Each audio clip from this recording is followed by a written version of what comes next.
The night felt heavier than usual, the kind of heavy that pulls at the air.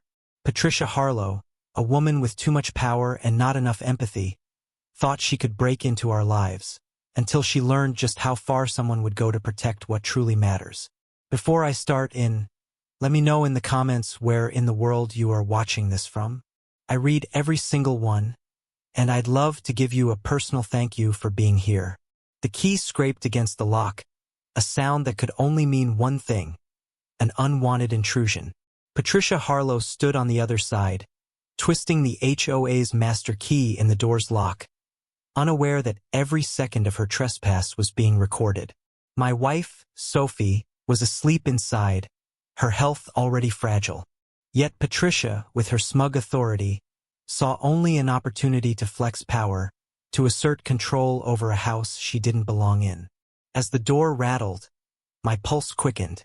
But I wasn't the quiet, compliant neighbor she thought I was. I had a plan, a carefully built system, and a very personal reason to make sure she never crossed that threshold again. Sophie had always been a fighter, but her health wasn't always as resilient. Asthma gripped her every night, making the air feel thick, suffocating. It wasn't just a medical condition. It was a constant reminder of the preciousness of every breath. That bedroom, the one Patricia was now trying to unlock, was the sanctuary Sophie needed to breathe easy. It was more than four walls and a door. It was a promise, the final gift from her father. When Patricia turned that key, she wasn't just violating our privacy. She was threatening Sophie's peace of mind, the very thing that made her feel safe in this world. I watched from the shadows, my heart pounding in my chest. The alarm system I had designed years ago for high-security hospitals was now my silent partner. It was the kind of system that couldn't be bypassed by a simple key or a person's arrogance. As Patricia fumbled with the lock, she was unaware that my custom alarms were already awake, logging each attempt, recording every move. The sound of her frustration, her inability to break in, was a sweet victory. It wasn't just about her failing to trespass. It was about the quiet assurance that when you protect something that matters, you make sure no one ever gets the upper hand again. "Inspection rights?" she muttered to herself, as if repeating the words made her actions justified. But I knew better. There was no rule that gave her permission to cross this boundary. No agreement that made it legal to disturb my wife's safety. I wasn't some quiet, submissive homeowner who would let these petty tyrants have their way. She thought she was above the law, just another HOA board member walking over the little people.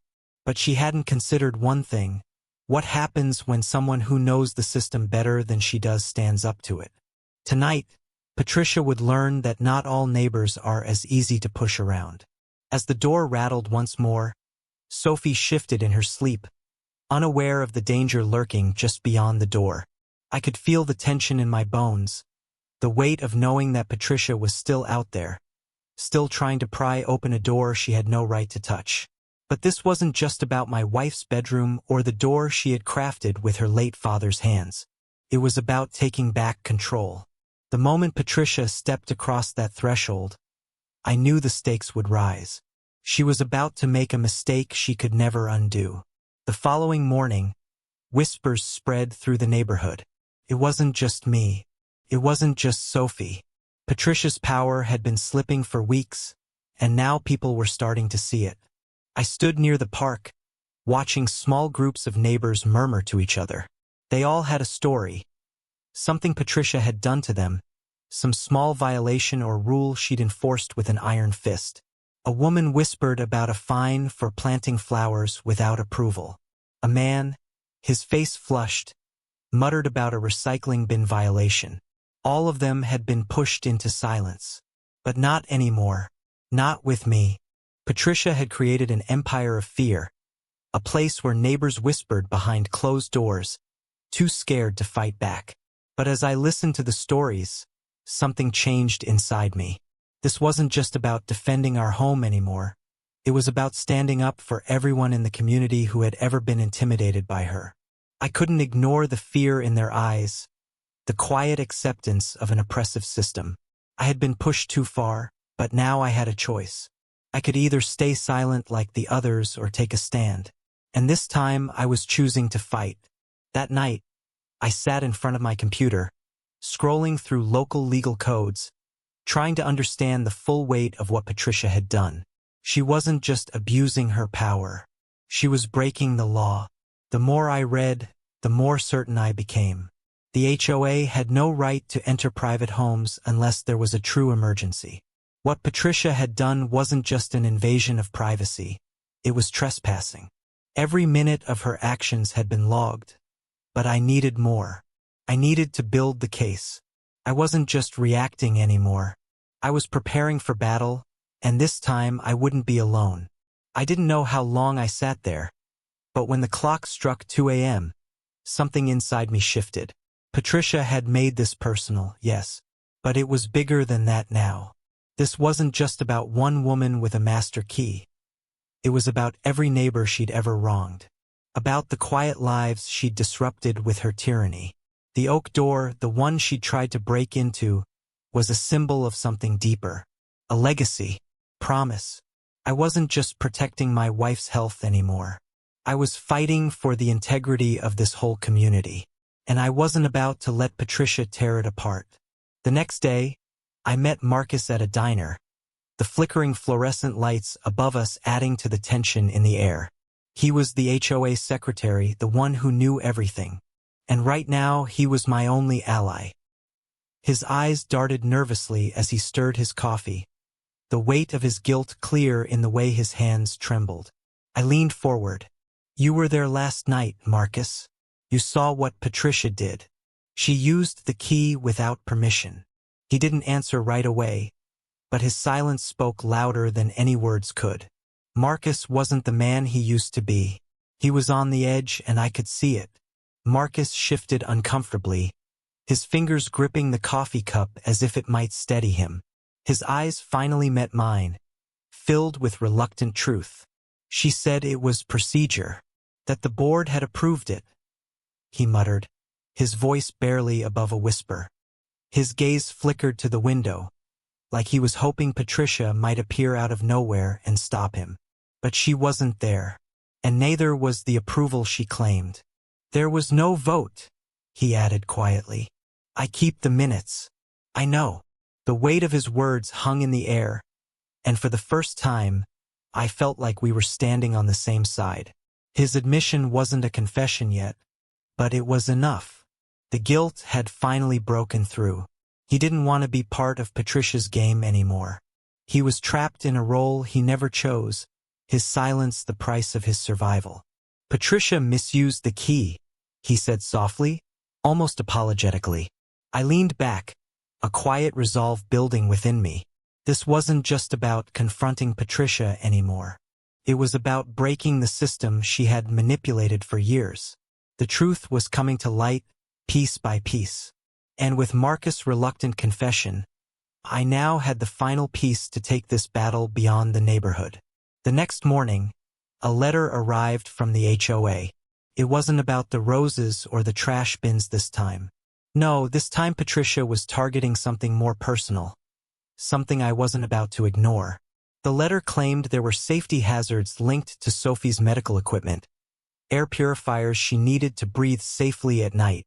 The request for an interior compliance check was buried in legal jargon, but it was clear to me. This was a blatant attempt to enter our home once again, under the guise of procedure. Patricia wasn't just breaking the rules. She was fabricating them. And now I had everything I needed to make sure she couldn't hide behind her position any longer. I could almost hear Patricia's voice as I read the letter, full of that smug authority. She thought she could push me into compliance, intimidate me into submission. But I wasn't going to back down. This time, I wasn't just going to play her game, I was going to rewrite the rules. I spent the rest of the day digging through the HOA bylaws, memorizing every clause, every word. Patricia had crossed a line, and I was ready to prove it. I wasn't just going to sit back and let her destroy our lives. I was going to take the power back. And this time, she wouldn't see it coming. The more I studied the bylaws, the clearer the truth became. Patricia had broken the law. The HOA's authority didn't extend into private homes unless there was an emergency, and Sophie's medical equipment didn't qualify. Patricia's so-called inspection was nothing more than an illegal intrusion, an abuse of her position. As I pieced everything together, the weight of the situation hit me. I wasn't just up against an overzealous board member. I was up against a woman who thought she could destroy everything I held dear and get away with it. But I wasn't going to let that happen. The plan was taking shape, and this time Patricia would be the one caught off guard. I could feel the calm settling inside me as I prepared. Patricia thought she was in control, but I was about to show her just how wrong she was. That night, I worked in the garage, pulling together every piece of the puzzle. I had already set up the alarm system to document every attempt she made to break in, but now I needed more. The system had to do more than log her actions, it had to expose her. I rewired the alarm to automatically alert the fire marshals. When Patricia tried to use the key again, she wouldn't just be trespassing. She'd be triggering a full-blown emergency response. Sophia watched me as I worked, her eyes tired but steady, the strain of everything we had endured evident in her gaze. She didn't say anything at first, but I knew what she was thinking. She could see the change in me, how this had become something bigger than just protecting her health. This wasn't just about defending our privacy anymore. This was about defending what was right. What Patricia had done wasn't just an overreach. It was an act of cruelty, and I was about to show her that no one gets away with that on my watch. "You're not letting this go, are you?" she asked softly, her voice a mixture of fear and resolve. I shook my head. "Not now. Not after everything she's done." The words felt heavy, like the weight of the world was on my shoulders, but I didn't flinch. I wasn't going to back down. This wasn't just a battle to protect our home anymore. This was about making sure Patricia would never hurt anyone again. It was about standing up for what was right. Sophia gave a small nod, clearly understanding the gravity of the situation. She had seen the toll Patricia's actions had taken on both of us, but especially on me. The idea that we could just let it go had never crossed my mind. I was done being passive. No longer was I going to allow someone to run roughshod over us. This was a line in the sand. The quiet resolve in her eyes gave me the strength I needed. Together, we were a team, and Patricia wasn't going to break us. As the night wore on, I tested the system, making sure everything was connected, every wire perfectly in place. The soft hum of the electronics filled the air, and I imagined Patricia standing outside our door once more, believing she had the upper hand. But this time it was going to be different. When her key turned in that lock, she wouldn't just be met with resistance. She would be met with the truth, recorded, documented, and sent directly to the city's emergency line. I sat back for a moment, wiping the sweat from my brow, and allowed myself a moment of clarity. The trap was set. Now all I had to do was wait. I couldn't help but replay the events in my mind. Everything that had led us here. How easily she'd ignored our privacy. How quickly she'd dismissed the boundaries we had put up. But what infuriated me most was the way she believed she could walk all over us without facing any consequences. She had no idea what she was up against. But now things had changed. I wasn't the passive homeowner who had quietly endured the rules. No, this was my time to strike back. The next morning, the letter came. But this time, it wasn't a simple violation. It was an official notification from the HOA, citing that Patricia had attempted to enter our home without consent. She had crossed a line, and now it was on paper. I glanced over at Sophia, whose gaze was fixed on the door, the very door Patricia had tried to break into. That door wasn't just a physical barrier. It was a symbol of everything we had worked for, everything we had fought to protect. Now, with this letter in hand, I felt a surge of determination. Patricia was no longer the one with the power. It was my turn. As the evening sun set, casting long shadows across the neighborhood, I stood at the kitchen table, my eyes scanning the documents spread out before me. The evidence was undeniable. The system logs, the bylaws, Marcus's testimony, it all pointed to the same conclusion. Patricia had abused her power, and it was time for her to face the consequences. When the time came, I knew Patricia would be surprised. She thought she controlled the neighborhood, the board, everything. But she hadn't counted on one thing. People like me don't roll over. And when you push us too far, we don't just fight back. We win. Patricia thought she had all the power, but what happens when someone stands up for what's right? Stay tuned for the rest of the story. Subscribe, hit like, and don't forget to press the bell icon for updates. This battle is only just beginning.